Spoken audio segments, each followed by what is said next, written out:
हो गया। हेलो नमस्कार एवरीवन। आज का टॉपिक जो है बहुत ही ज़बरदस्त टॉपिक है, कंसंट्रेशन कैसे बढ़ाएं। ये सवाल कई दिनों से मेरे पास लगातार आ रहे थे कि सर अभी एग्ज़ाम का दौर चल रहा है, इतने सारे एग्जामिनेशन हमारे सामने हैं, लेकिन पढ़ाई में मन नहीं लगता है, क्या करें। कंसंट्रेशन बन ही नहीं पाता है, लंबे समय तक हम लोग पढ़ नहीं पाते हैं, क्या करें। इसके बारे में कुछ उपाय बताइए, है ना, क्या कुछ कर सकते हैं हम लोग। देखिए, ये सवाल वाक़ई में लाज़मी है और अक्सर ये सवाल अक्सर आपके मन में तभी आता है जब आप प्रोसेस में होते हैं, यानी काम करना स्टार्ट करते हैं। और ये जो कंसंट्रेशन वाली बात है ना, ये केवल स्टूडेंट लाइफ़ तक सीमित नहीं है। अगर कोई भी महिला जो हाउसवाइफ़ हैं, कोई भी पुरुष जो जॉब में है या कोई भी व्यक्ति जो किसी भी फ़ील्ड में कोई भी काम में एंगेज्ड है, उन्हें भी कंसंट्रेशन को मेंटेन करने की या कंसंट्रेशन को बढ़ाने की या कंसंट्रेशन अपने माइंड को कंसंट्रेट करने की ज़रूरत पड़ती है किसी भी फील्ड में, किसी भी काम में या किसी भी सेक्टर में। जैसे मान लिया जाए कि आप घर पे खाना बनाते हैं और आपका माइंड कहीं और डाइवर्ट हो चुका है, क्या खाना कभी अच्छा बनेगा क्या? बिल्कुल नहीं बनेगा। तो कंसंट्रेशन का आवश्यकता केवल पढ़ाई तक सीमित नहीं है, बल्कि कंसंट्रेशन लाइफ में हर एक एस्पेक्ट में ज़रूरी है, हर जगह ज़रूरी है। अगर आप रास्ते में चल रहे हैं ना और आपका माइंड कहीं और काम कर रहा है, तो शायद आपके गिरने के चांस ज़्यादा है या आपको किसी से टक्कर हो सकती है। मतलब आप मेरी बात समझ चुके होंगे कि हमारा टॉपिक जो है कंसंट्रेशन, ये केवल किसी स्टूडेंट के लिए ज़रूरी नहीं है, ये केवल स्टूडेंट लाइफ तक सीमित नहीं है, ये दुनिया के हर लोगों के लिए ज़रूरी है, हर फेज में ज़रूरी है, हर टाइम ज़रूरी है, या हर वो चीज़ जहाँ पर आप अपने माइंड को एंगेज किए हुए हैं, वहाँ भी कंसंट्रेशन ज़रूरी है। तो इस टॉपिक में हम लोग आज बात करेंगे कि अपने कंसंट्रेशन को कैसे एनहांस करें, कैसे बढ़ाएं। हमारी जो कंसंट्रेशन होती है ना, यानी हमारी जो विचार होती है, ये विचार हमारे सेंस ऑर्गन पर डिपेंड करती है। फॉर एग्जाम्पल, जैसे हमारे पास 5 सेंस ऑर्गन हैं, जहां आप जानते हैं क्या क्या है। आपका त्वचा है, नोज है, ईयर है, आईज है और टंग है। ये पांचों हमारे सेंस ऑर्गन हैं, जहां से हम चीज़ों को फिल करते हैं, है ना।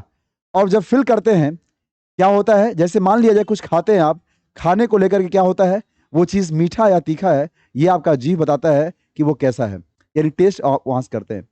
आपके बॉडी पे मान लिया कहीं चींटी चढ़ रहा है, तो आपके माइंड में सेंसेशन होता है कि आपके बॉडी पर, आपके स्किन पे कुछ मूवमेंट हो रहा है, कुछ ऐसा कुछ हो रहा है जो आपको थोड़ा-सा अजीब लग रहा है यहाँ पे। वो क्या होता है? आपका त्वचा होता है, ठीक है ना?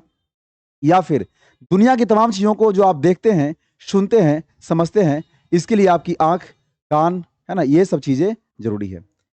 कहने का सिंपल सा मतलब ये हुआ कि कंसंट्रेशन बनाने के लिए ये जो हमारे 5 सेंस ऑर्गन हैं, ये भी बड़े रिस्पॉन्सिबल हैं, ये भी बड़े फैक्टर, या ये कह सकते हैं इनका भी रोल बहुत अहम है। अब आप कहेंगे सर कंसंट्रेशन के लिए ये पाँचों सेंस ऑर्गन का क्या इंपॉर्टेंस है? मैं यहाँ पर एक एग्ज़ाम्पल देके समझाना चाहूँगा आप लोगों को।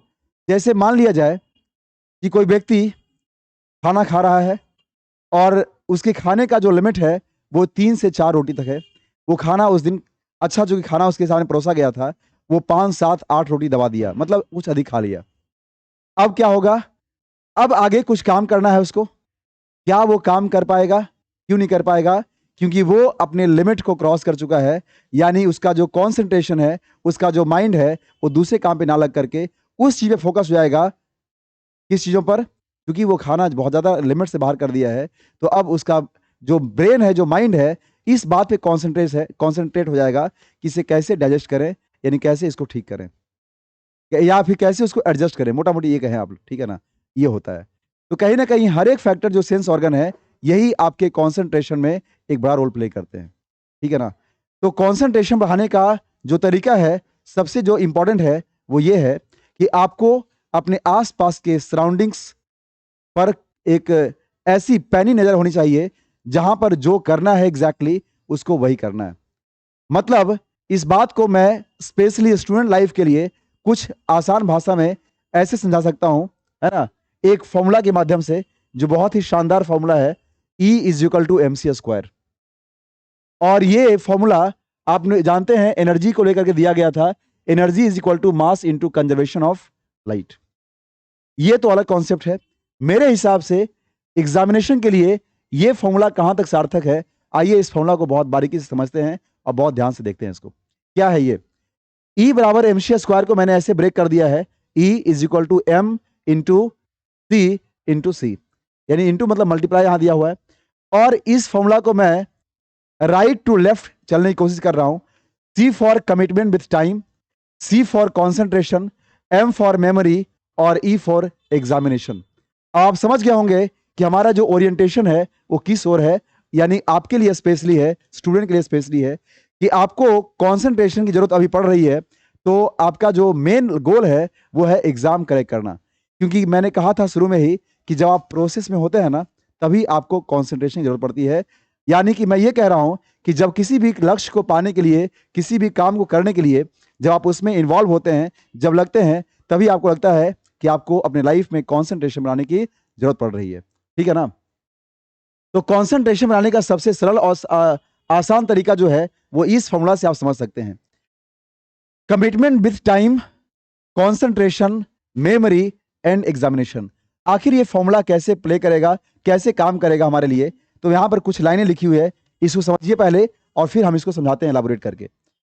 If we committed with time, our concentration will increase and increased concentration will enhance our memory. Ultimately, enhanced memory plays an important role to crack any examination. इसका क्या मतलब है समझिए बात ध्यान से। जैसे मान लिया जाए आप पढ़ाई करते हैं और पढ़ाई करने के लिए आप दिन भर में 4 से 5 घंटे पढ़ाई करते हैं, लेकिन कभी आपने ऐसा सोचा है क्या कि आप जो 4 से 5 घंटे पढ़ाई करते हैं वो पढ़ाई आपका रैंडम हो रहा है? कभी सुबह पढ़ रहे 2 घंटा, कभी शाम में पढ़ रहे 2 घंटा, कभी रात में बैठ जा रहे हैं, कभी तो वो भी ब्रेक हो जा रहा है। मतलब आप अपने टाइम शेड्यूल के लेकर के कभी भी एक रूटीनली टाइम फॉलो नहीं कर रहे हैं। यानी आज 2 घंटा सुबह पढ़ लिए, कल सुबह टाइम नहीं रहा तो दोपहर पढ़ लिए, कभी शाम पढ़ लिए। ये जो चीज है ना, ये कभी भी आपके लाइफ में कंसंट्रेशन बढ़ाने में कभी इंक्रीज मतलब हेल्प नहीं करेगा। यानी इससे आपका कंसंट्रेशन कभी मेंटेन हो ही नहीं पाएगा, कभी बढ़ ही नहीं पाएगा। तो कंसंट्रेशन के लिए सबसे जरूरी चीज है वो क्या है? वो आपका है कमिटमेंट विद टाइम। यानी समय के साथ पहले कमिट हो जाइए कि अगर आपको पढ़ाई करना है और सुबह पढ़ाई करना है तो सुबह जो टाइम आप फिक्स कर लिए हैं, एटलीस्ट सप्ताह में कम से कम 5 से 6 दिन आपको रूटीन फॉलो करनी है। महीने में 24 से 25 दिन वो रूटीन फॉलो करना है। जैसे मान लिया जाए सुबह का समय आप चुनते हैं कि मुझे सुबह 7 से लेकर के 10 बजे पढ़ाई करनी है, एनी हाउ मुझे इस समय पढ़ना है, तो आप कम से कम अपने इस रूटीन पर पूरी तरह फोकस होइए और सप्ताह में कम से कम 5 दिन 6 दिन फॉलो करिए। मतलब मेरे कहने का सिंपल सा अर्थ यह है कि जब आप एक फिक्स टाइम पर कोई भी काम को करते हैं ना तो आपका माइंड सेट वहां पर फिक्स हो जाता है। आपकी जो एटीट्यूड है सोचने की वो वहीं पर कॉन्सेंट्रेट रहता है, वहीं पर फिक्स रहता है। अक्सर ऐसा क्यों होता है कि क्लास का जो एक पीरियडिक होता है, टाइम होता है, वो फिक्स होता है? कभी ऐसा क्यों, जैसे मैं पढ़ाता हूँ इंग्लिश में, है ना, या जो भी मैं जितने बैचेस पढ़ाता हूँ, अगर मैं ऐसा करूँ कि किसी बच्चे का टाइमिंग है, बैच का टाइमिंग 4 बजे है, मैं उसको बुला लूँ कल एक दिन 4 बजे, अगले दिन 6 बजे सुबह, फिर कभी 9 बजे, कभी 12 बजे, क्या वो बच्चा एक सप्ताह के बाद मेरे पास आना पसंद करेगा? तो आपका जवाब होगा बिल्कुल नहीं, नो। तो जब ये जवाब आप खुद दे रहे हैं कि नहीं, तो आप अपनी लाइफ में ऐसा क्यों कर रहे हैं? फिर क्यों ऐसा कर रहे हैं कि आप अपने शेड्यूल को लेकर के इतने रैंडम तरीके से पढ़ाई करते हैं? अगर कंसंट्रेशन बढ़ाना है और आपको अपने पढ़ाई में आपका माइंडसेट फिट करना है तो ये चीज बहुत ही जरूरी है कि आपको एक फिक्स टाइम शेड्यूल बनाना पड़ेगा। अगर ऐसा कर पाने में आप सक्षम नहीं हो पा रहे हैं, कंसंट्रेशन कभी नहीं बढ़ेगा, ये ध्यान रखिएगा आप लोग। तो कंसंट्रेशन बढ़ाने का जो सबसे पहला मूल मंत्र है वो है आपका कमिटमेंट विद टाइम।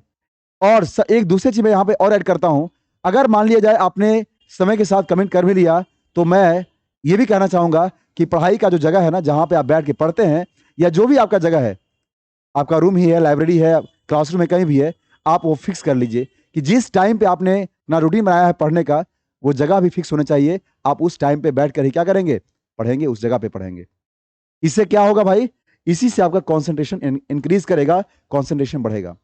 और जब किसी इंसान की कॉन्सेंट्रेशन बढ़ जाती है ना तो उसका मेमोरी पावर जो होता है, यानी किसी चीज को याद करने की जो कैपेसिटी है, जो लर्निंग एबिलिटी है, वो भी काफी इनहांस कर जाती है, बढ़ जाती है। ठीक है? और क्या होता है इससे? इससे अल्टीमेटली यही होता है कि आपको एग्जाम में ये चीज काफी इंपॉर्टेंट रोल प्ले करेगा, एग्जाम पास करने में वो चीज हेल्प करेगा। तो कॉन्सेंट्रेशन बढ़ाने का एक सबसे बड़ा मूल मंत्र है समय के साथ कमिट होइए और एक फिक्स स्केड्यूल के साथ काम करना स्टार्ट करिए। तो आज के इस वीडियो में केवल मैंने एक छोटा सा आपको बताया है और इसके मुझे लगता है कि एग्जाम के पॉइंट ऑफ व्यू से इसको फॉलो करना बहुत जरूरी है और फॉलो करना भी चाहिए। इस टॉपिक पर बहुत बड़ी रिसर्च के साथ, है ना, हम लोग और भी बातें करेंगे आगे, बट अभी चूंकि एग्जाम का दौर चल रहा है तो ये टॉपिक स्पेशली स्टूडेंट्स के लिए है जिनका एग्जाम आगे होने वाला है। आप इस बात को फॉलो करिए, मानिए और देखिए इसका रिजल्ट 1 सप्ताह 10 दिन में आपके सामने होगा। कॉन्सेंट्रेशन बढ़ाने के लिए किसी से पूछना नहीं पड़ेगा।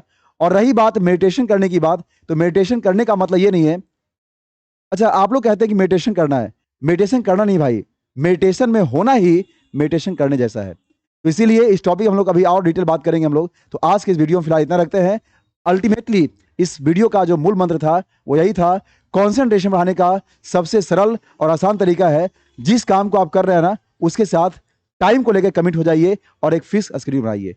चलिए इस वीडियो में फिलहाल इतना रखते हैं, मिलते हैं अगले फिर किसी और दमदार वीडियो में और इस पर और हम लोग आगे चर्चा करते हैं। Thank you so much.